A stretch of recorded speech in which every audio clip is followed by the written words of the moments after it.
Iniciam os preparativos para a tradicional fogueira de São João em Camaquã.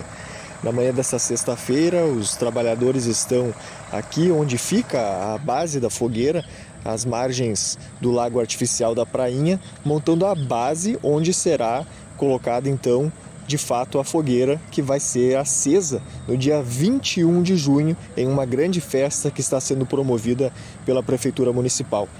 O dia de São João é 24 de junho, mas a grande festa acontecerá no dia 21, que é um sábado, com uma extensa programação e festa típica, tradicional, com diversas atrações para todo o público, com entrada gratuita aqui no Complexo Poliesportivo Rui de Castro Neto, a Prainha, em Camaquã. Para mais informações, acesse o cliquecamaquã.com.br.